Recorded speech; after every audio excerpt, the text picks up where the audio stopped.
The whole thing, from the beginning of the sojourn in Egypt, the slavery, Moses and the Exodus, the conquest of the Promised Land, is all there in one nice, neat line, but it's way too early. I don't believe there was a single event that we can call the Exodus. This person can't have seen all this. He imagined it. I'm very much against chronological revisionism. There is nothing else like this in the whole of Egyptian history. Really? Nothing at all.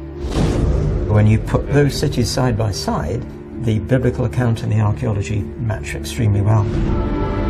So far, there is no documented evidence about the Exodus.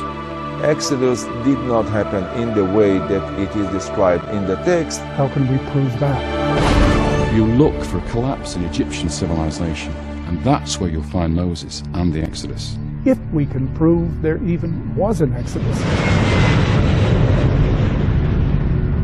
I think everybody in the field is biased, one way or another. Whether it was true, it is true. And those are two different things.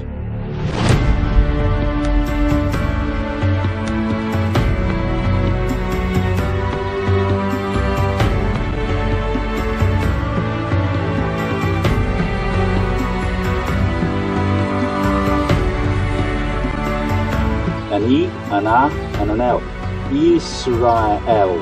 Israel. There's a high probability that we're looking here at Joshua's conquest. I hate to disappoint people, but we have no evidence for a single mass migration of people from one country coming into another country. There are no archaeological sources that could prove this took place. We have no evidence.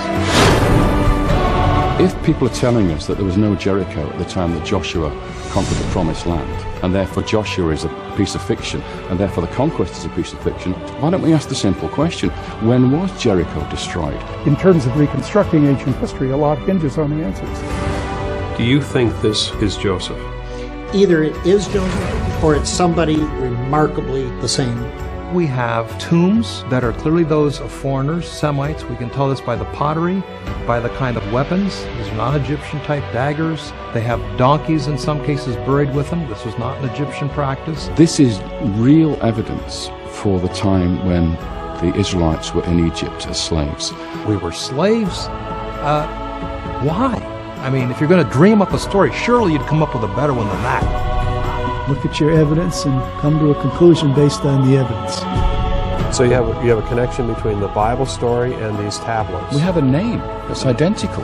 We have a tablet coming out of the ground with the name Jabin on it. And in the story of Joshua, Joshua killed King Jabin of Hatzor.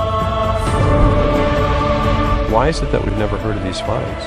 Because in the scheme that's used by scholars to date all these events, they're way too early. We may be wrong 10 years here, 10 years there, but there's no way, to shift centuries.